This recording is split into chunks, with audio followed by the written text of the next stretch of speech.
the Weekly Show with David J. Maloney.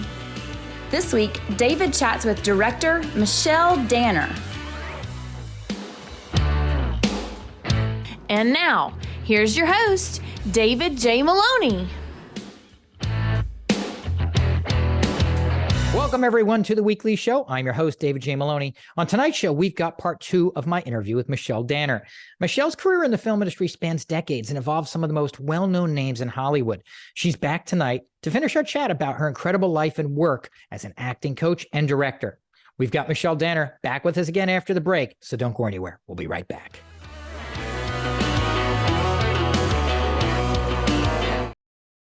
So your next feature film would be in, I think, 2012 with Hello, Herman, starring Norman Reedus. That movie was filmed and debuted right on the right kind of at the cusp of Norman becoming a sensation for his role as Daryl Dixon in The Walking Dead. What was it like working with him? I mean, did you get a sense at the time that he was about to explode on the scene? Yeah, and he got a sense of that too. I think he was about to start season 3. And he was like, "You didn't see it." And I'm like, "No, I didn't see it." And he watched it, of course. We had a very nice breakfast and nice Zooms because we wanted to check each other, feel each other out and see if we wanted to work together or not. But I'm glad that it worked out. You know, he came, he brought his heart to it. He's a very, very nice person, really good actor. And we had a great time. You know, we tried to do a movie to tell a story, and it was another independent movie. But I'm always attracted to things that feel socially relevant. And because, like I said, my life changed when I had children, I am very drawn to something that has to do with our kids falling through the cracks, even now in Nashville. It's absolutely devastating. It's heartbreaking what happened with that shooting. And when you look at the pictures of these kids that will never have, you know, the continuation of their lives, it just makes me cry. And it takes, it's like the play of Arthur Miller, All My Sons. It takes everybody to protect our kids. It does take more than a village. So that really draws me. And I think that it's recurring in my work as a director, what happens when kids fall through the cracks. How do you go about casting your films? Am I correct that you essentially do the casting yourself? I noticed that you often work with some of the same actors multiple times, the late great Paul Sorvino being one of them. I have a lot of relationships with a lot of actors, of course. So I'm able to reach out directly to them and say, "Hey, do you want to come and play for a little bit?" I did with Paul Sorvino. He was great. He also really came and played. He really cared about his work. He's a wonderful actor. I did 2 movies with him. One, The Bandit Hound, a family movie. He was very good in it. He had a very funny improvisational scene with Jim O'Hare, another wonderful actor. And then I did with him Bad Impulse, psychological horror thriller, supernatural. And he played the devil, which was great. And he was wonderful in that as well. And he will be missed. Yeah. From the outside looking in, it feels like you've kind of come into the 20s guns a-blazing with your film, The Runner. How did that film come about for you? The Runner came about one night where I was watching a news show about how police enforcement were finding those kids that were doing some pot, some drugs in school, and forced them to go undercover so that they could capture the big drug kingpin, the big drug lord of where their town was. And of course, parents don't know about it and tragedies happen. And I immediately started to really be moved by it. And I started to write 3 pages of what could happen to a kid that would be put in that position. And I called a friend of mine, screenwriter, Jason Chase Terrell, and I said to him, "Let's write this. Let's make this story. Let's make this movie." And I found a kid that was perfect for it, a really wonderful actor in my class. One night, all the lights went out on the block. And so there were 3 scenes left, and I asked the students to hold up the phone with the light so they could finish the work. And he did this scene that brought chills to me. And I said, I want you to read this story. I'm developing this movie.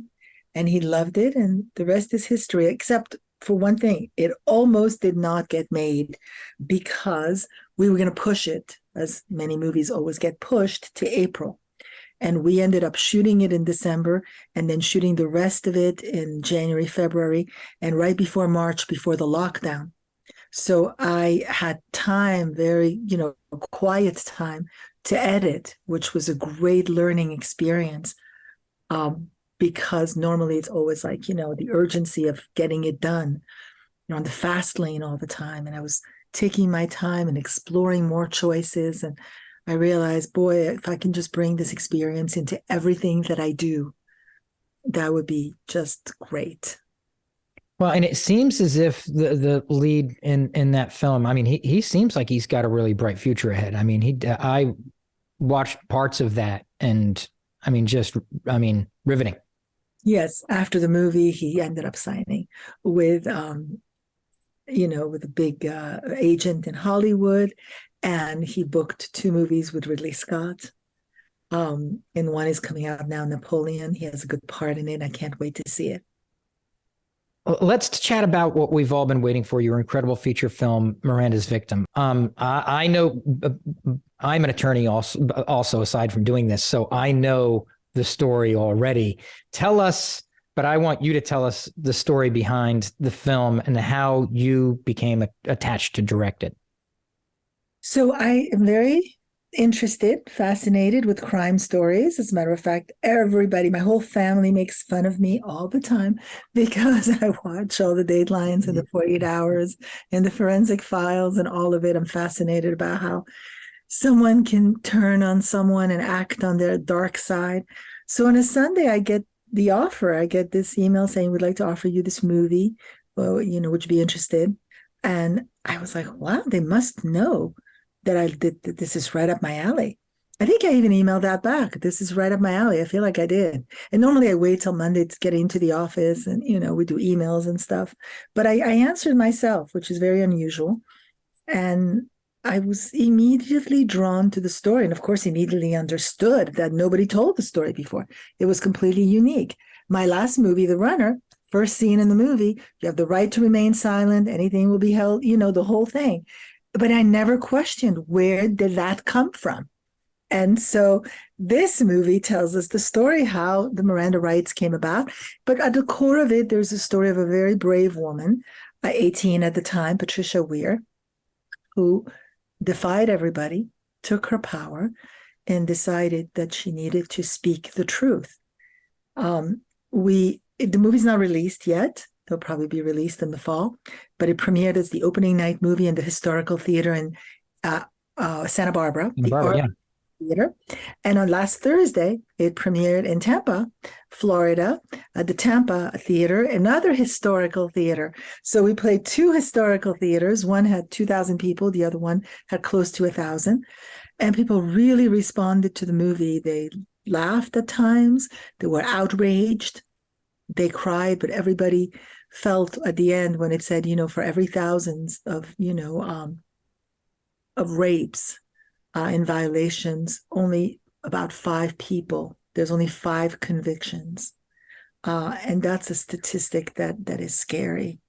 And that is the reason why you should watch this movie. Well, and the statistics of how few people come forward to begin with, and then you apply the percentage of the convictions from those who come forward, it even reduces, the number of people the percentage of people who commit, who actually get convicted it reduces even further. Exactly. That's exactly it. And I will say this about the film. I mean, my goodness, what a cast you put together. Abigail Breslin, Donald Sutherland, Andy Garcia, Luke Wilson, just to name a few of them. Did you know any of them personally before casting them and working with them on this film? Yes, I knew Enrique Murciano, who gives an extraordinary performance. As a matter of fact, I did my first movie with him, How to Go Out in the Date in Queens. And for every movie thereafter, I always called to find out if he was available. I always wanted to cast him. He's an incredible talent. He was always busy. He's always working. And this time I called as well. No, he's not available till July. And I was shooting in June. And he said, I'm going to have them kill me off the show so I can come work with you again. And he also studied with me a very long time ago. I was his first teacher. And he said that I changed his life. And I love him. He's such an incredible talent. So I knew him. I met with Abigail Breslin here in LA, and immediately we looked into each other's eyes and we said, we're going to do this together. We just had a wave of connection and wonderful energy. And she's shooting a movie right now. She's an incredible talent. Donald Sutherland was always one of my very favorite actors. He reminded me of my father. So he was the first actor that said yes. And when he said yes, I really felt that I had angels looking over this movie, and my father was one of those angels. And then Kyle MacLachlan was my son's idea because, and I love Kyle MacLachlan. Yeah. Emily Van Cam and Josh Bowman were just also great. We've all watched the show Revenge that they were fabulous in. Always loved Ryan Felipe, always loved Luke Wilson. But one of the shows that's one of my very favorite shows is called The Killing. And in that show, Mirielle Enos is the lead, and Brent Sexton is the lead in the first season. And I love both their work. They're just beyond extraordinary actors.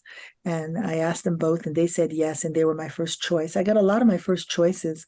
I was just now, Nolan Gold from Modern Family was in Florida. We did an NBC interview, and he was my first choice, and he came. He plays the very young love interest of Abigail Breslin. And also this newcomer, Sebastian Quinn, who plays Ernesto Miranda, is quite fabulous.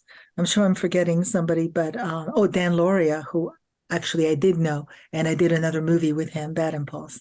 Wonderful Dan Lauria, who I've admired his work for years, and Wonder Years on Broadway and Lombardi. And he came in and played the part of the doctor. So, yeah, I mean, I don't even know what to say. I was just beyond lucky to get these extraordinary actors to come and tell this important story. What do you do as a director when you direct somebody like Donald Sutherland in a scene? I mean, do you just basically at this point just sit back and watch? Well, that's what I said. I said, what do? You do nothing. Yeah. But it doesn't work like that. I'm working right now with Ann Archer, the wonderful Ann Archer. We're doing a virtual theater piece. And when you work with actors, that have worked so much and that are, legends, and Donald is, and Andy Garcia, and, what can you say? But they long for you to say something. They want to say, and so I always find a little something to say, and they welcome it, and they're happy. And they're happy to hear it. So I was, I can't even tell you, I was in shock that 100% of the actors, the wonderful actors that I called upon to come tell this story, took 100% of my notes. I was like, this is great. What was the most challenging scene you had to shoot in a film from your perspective? Well, the rape scene, of course. We waited, and I had allocated a whole day for that. I knew, I was like, we're going to take it easy. We're going to take our time, except for the fact that the 2 days before we shot the last day, there were thunderstorms in New Jersey. And every time there's a thunderstorm, you have to stop shooting and you have to wait. And so we lost time. And so it turned out now that I only had half a day to shoot the rape scene, and I had to change locations. I had to go to the bus stop, go back to the bus stop. And it was a very challenging day. I remember early in the day thinking, I have no idea how I'm going to do this. I had 27 setups, and I walked onto the set. My first AD and my cinematographer said, no way, it's not going to happen. You have to prepare yourself. You've got to cut. And I don't know. I heard a voice inside myself. I said, just watch me. We're going to make this happen. And I was very forceful that day, as I have been every other day, but I direct with more, calm and nurturing. But that day I was just, okay, we're this here, that, this there. I was just, let's go. And I said, we're going to be out of this location at 11:30 p.m. And it's 11:25. I'm missing one shot. And I said, nope, bring police car here. Do that was my only chance. I would have never gotten that shot. Let's do it. I ended it exactly at 11:30 p.m. We moved to the beach, to the location where we're going to shoot the rape in the car. And we did not do a meal penalty. We were right on time. I started shooting, except my director of photography said, no, we have to stop shooting at 4:30 because the light is going to come up and you're not going to get any shots. I'm like, nope. We're going to blacken the car windows and we're going to shoot everything I need. And it was just, it was tough because it was the rape. People were very upset. They would walk away. Nobody wanted to, it was a closed set. It was outside, but I was very, I didn't want anybody to get hurt. And of course, we had a fight coordinator, but I was always moving the pillow for the head of Abby so she wouldn't get hurt. And I was very on it. And from 4:30 to 5:30, I went in with the Steadicam and I said, move it here, move it there, do this, do that. And we finished exactly at 5:30. It was apocalyptic as the sun was coming up, and it's a wrap. And I never ended up going to get another shot for the movie. I ended up getting everything that I needed in those, 5 weeks of shooting. So it went really, really well. It's amazing how sometimes things fall together in those ways, and sometimes with the happy accidents and all those other things, how and people who aren't necessarily in the industry don't always know exactly how some of these things come together in such a way. Sometimes you got to take a gazillion shots to get something, and then sometimes just falls. And sometimes stressful situations like this force you to it brings out everybody in the right way. You know what I mean? It's just, it's interesting how these things sometimes just fit together like that. Yeah. It was great energy that day, and we got it all done. It was great. It was a great shoot, great cast, great story. I'm really excited. And it was very well received in Santa Barbara and last week in Tampa. And I'm excited for a lot of people to see it when it comes out. Oh, the reviews have been just fantastic for those who've seen it on the festival circuit so far. And we got one yesterday that came out with Ebert.com. And I guess that we were told Forbes is coming out this week. It's going to be good. And people are really responding to the movie. It makes me really happy. Kind of bring this full circle. Is there anything that you've learned from watching your father work that you feel you've carried into these films? Yes, my father was a tremendous human being. He cared more about people than power. And so he always picked love. He always took the high road. He never badmouthed anybody. It was always about the art. It was always about the work. He considered producing being an art form, not business. And so I think he was an artist at heart. And my mother was too. My mother was a singer and a dancer. And also had a great heart. I think my mother, I think, tried to rescue every animal in New Jersey. I think my parents led with their hearts. And recently I was doing an interview for high school for my 13-year-old. And they said, what's the most important thing that you hope he'll retain as he goes into high school? And I said, his humanity. I hope his sense of empathy. That's the most important thing, because I think that that's what I got from my parents, and that's what I want to pass down. So what's next for you? You mentioned that you've got another big project in the works. Is it something you're allowed to talk about, or is it still kind of... Not yet, because it's announced next week. It's going to be a big announcement. It's a big movie, and I have a couple of other movies that I'm developing as well, some comedies. I'm excited about all of it. Equally, all of it. I think that the next few years I will be doing, several movies and keep telling stories, and also keep championing my son, who also is a filmmaker. And so I told him we're either going to be preparing something, or we're going to be in the midst of doing it, shooting it, or putting it together, or marketing, but we'll be in one of all those phases. And this next month, I'm also going to teach quite a lot, which I'm excited about. I'm excited to go to Cannes. I'm excited to go to the Ischia Film Festival with Miranda's Victim. And there's another big film festival we get in that I can't announce just yet. So I'm excited about all of it. It's great to be able to be creative and be surrounded by the people that you love. Well, we'll look forward to hearing about the next big project once you're allowed to announce it. Thank you. Thank you so much for joining us, Michelle. Thank you so much. Thank you. Ladies and gentlemen, Michelle Danner. That's our show for tonight. Thank you so much for watching. And a special thanks to Michelle Danner for joining us once again. Stay safe, everyone.